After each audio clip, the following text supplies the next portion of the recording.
Hi, methi matar masala ಹೇಗೆ ಮಾಡೋಣ ಅಂತ ನೋಡೋಣ. ಅದಕ್ಕೆ ಏನೇನು ಬೇಕಂತ ಇಂಗ್ರೀಡಿಯೆಂಟ್ಸ್ ಎಲ್ಲ ನಾನು ಡಿಸ್ಕ್ರಿಪ್ಷನಲ್ಲಿ ಹಾಕಿರ್ತೀನಿ, ಚೆಕ್ ಮಾಡ್ಕೊಳ್ಳಿ.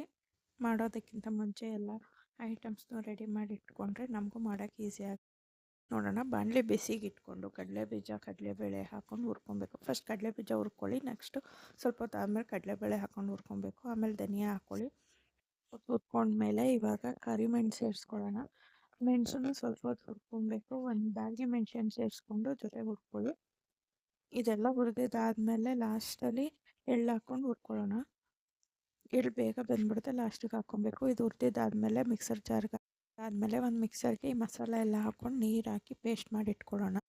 ಒಂದು ಬಾಣಲೆ ತೊಗೊಂಡು ಅದಕ್ಕೆ ಸ್ವಲ್ಪ ಎಣ್ಣೆ ಹಾಕಿ ಚಕ್ಕೆ ಲವಂಗ ಒಂದು ಏಲಕ್ಕಿ ಹಾಕಿ ನೆಕ್ಸ್ಟ್ ಈರುಳ್ಳಿ ಹಾಕಿ ಬಾಡಿಸ್ಕೊಳ್ಳಿ. ಸ್ವಲ್ಪ ಜೀರಿಗೆನೂ ಸೇರಿಸಿ 2 ಸ್ಪೂನಷ್ಟು ಜೀರಿಗೆ ಹಾಕಿ ನೆಕ್ಸ್ಟು ಕಟ್ ಮಾಡಿ ಇಟ್ಕೊಂಡಿರೋಂಥ ಶುಂಠಿ ಬೆಳ್ಳುಳ್ಳಿ ಹಸಿಮೆಣ್ಸಿನ್ಕಾಯಿ ಸೇರಿಸ್ತಾ ಇದ್ದೀನಿ.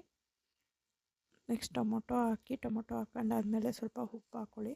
ಉಪ್ಪು ಹಾಕ್ಕೊಂಡು ಸ್ಮ್ಯಾಶ್ ಆಗೋ ಥರ ಬೇಯಿಸಿ ಜೊತೆಗೆ ಬಟಾಣಿನೂ ಸೇರಿಸ್ಕೊಳ್ಳಿ. ಹಸಿ ಬಟಾಣಿ ಸೇರಿಸ್ಕೊತಾ ಇದ್ದೀನಿ. ಹಸಿ ಬಟಾಣಿ ಸ್ವಲ್ಪ ಬೇಯ್ಕೊಬೇಕು, ಹಸಿ ವಾಸನೆ ಹೋಗೋ ಥರ ಇಲ್ಲ ಮೆತ್ತಗಾಗೋ ಥರ ಬೇಯಬೇಕು. ಬಟಾಣಿ ಸ್ವಲ್ಪ ಬೆಂದ ಮೇಲೆ ಮೆಂತ್ಯ ಸೊಪ್ಪು ಸೇರಿಸ್ಕೊತಾ ಇದ್ದೀನಿ. ಟೊಮೊಟೊ ಮತ್ತು ಹಸಿ ಬಟಾಣಿ ಆದಮೇಲೆ ಮೆಂತ್ಯ ಸೊಪ್ಪು ಸೇರಿಸ್ಕೊಳ್ಳಿ. ಮೆಂತ್ಯ ಸೊಪ್ಪು ಹಾಕಿದ ಮೇಲೆ ಬೇಕಂದರೆ ಸ್ವಲ್ಪ ಉಪ್ಪು ಹಾಕಿ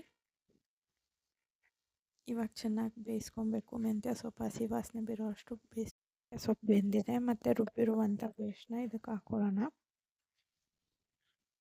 ಪೇಸ್ಟ್ ಹಾಕ್ಕೊಂಡು ಸ್ವಲ್ಪ ನೀರು ಸೇರಿಸ್ಕೊಳ್ಳಿ.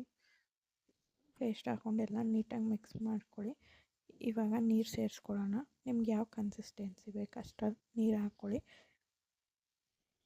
ಇನ್ನು ಸ್ವಲ್ಪ ನೀರು ಹಾಕ್ಕೊಬೇಕು. ಸ್ವಲ್ಪ ನೀರು ಹಾಕ್ಕೊಂಡು ಇದು ಚೆನ್ನಾಗಿ ಕುದಿಬೇಕು, ಎಣ್ಣೆ ಬಿಡೋ ಥರ ಕುದಿಬೇಕು.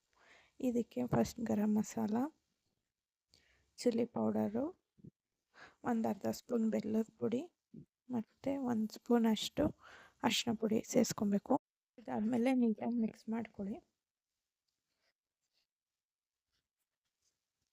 ಮಿಕ್ಸ್ ಮಾಡಿಕೊಂಡು ನಿಮಗೆ ಗಟ್ಟಿ ಅನಿಸಿದ್ರೆ ಇನ್ನೊಂದು ಸ್ವಲ್ಪ ನೀರು ಸೇರಿಸ್ಕೊಳ್ಳಿ, ಇಲ್ಲ ಇದೇ ಕನ್ಸಿಸ್ಟೆನ್ಸಿ ಸಾಕಂದರೆ ಹೀಗೆ ಬಿಡಿ.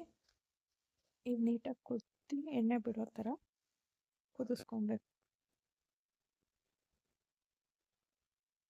ಇವಾಗ ರುಚಿ ನೋಡ್ಕೊಳ್ಳಿ. ಸ್ವಲ್ಪ ಸಪ್ಪೆ ಅಂತ ಅನಿಸಿದ್ರೆ ಮತ್ತೆ ಉಪ್ಪು ಆ್ಯಡ್ ಮಾಡ್ಕೊಳ್ಳಿ. ಕುದೀತಾ ಇದೆ. ಸ್ವಲ್ಪ ಎಣ್ಣೆ ಬಿಡೋ ಥರ ಕುದಿಸ್ಕೊಂಡ್ರೆ ಚೆನ್ನಾಗಿ ಬರುತ್ತೆ. ಕುದಿಯಕ್ಕೆ ಬಿಟ್ಟಿದ್ದೀನಿ. ಇವಾಗ ಕುದೀತಾ ಇದೆ. ಇದಕ್ಕೆ ಕ್ರೀಮ್ ಮತ್ತು ಕ್ಯಾಶ್ಯೂಸ್ ಏನು ಆ್ಯಡ್ ಮಾಡೋಂಗಿಲ್ಲ. ಕಡಲೆಬೀಜ ಹುರಿದ್ಬಿಟ್ಟು ಹಾಕ್ಕೊಂಡಿದ್ದೀವಲ್ಲ ಅದೇ ಒಳ್ಳೆ ಟೇಸ್ಟ್ ಮತ್ತು ಫ್ಲೇವರ್ ಕೊಡುತ್ತೆ. ಇವಾಗ ಸೌಟಾಡ್ಸ್ಕೊಬೇಕು. ತುಂಬ ಒಳ್ಳೆ ಸ್ಮೆಲ್ ಬರುತ್ತೆ. ಇವಾಗ ಆಗಿದೆ. ಕೊತ್ತಂಬರಿ ಸೊಪ್ಪು ಹಾಕ್ಕೊಳ್ಳೋಣ. ಕೊತ್ತಂಬರಿ ಸೊಪ್ಪು ಬದಲು ನೀವು ಕಸೂರಿ ಮೇಥಿನೂ ಹಾಕೊಬೋದು, ಅದು ಚೆನ್ನಾಗಿರುತ್ತೆ. ಕೊತ್ತಂಬರಿ ಸೊಪ್ಪು ಹಾಕಾದ್ಮೇಲೆ ಒಂದು ಅರ್ಧ ನಿಂಬೆಹಣ್ಣು ಹಿಂಡ್ಕೊಬೇಕು. ನಿಂಬೆಹಣ್ಣಿನ ರಸ ಹಾಕ್ಕೊಳ್ಳಿ. ನಿಂಬೆಹಣ್ಣು ರಸ ಸೇರಿಸಿದ ನಂತರ ಮೇಥಿ ಮಟರ್ ಮಸಾಲ ರೆಡಿಯಾಗಿದೆ. ಇದು ಚಪಾತಿ ಮತ್ತು ರೊಟ್ಟಿ ಜೊತೆ ಕಾಂಬಿನೇಷನ್ ಚೆನ್ನಾಗಿರುತ್ತೆ. ಜೊತೆಗೆ ಈರುಳ್ಳಿ ಮತ್ತು ನಿಂಬೆ ರಸನ ಸೇರಿಸ್ಕೊಂಡು ತಿಂದರೆ ತುಂಬ ಚೆನ್ನಾಗಿರುತ್ತೆ. ಟ್ರೈ ಮಾಡಿ ಹೇಗಿದೆ ಅಂತ ತಿಳಿಸಿ.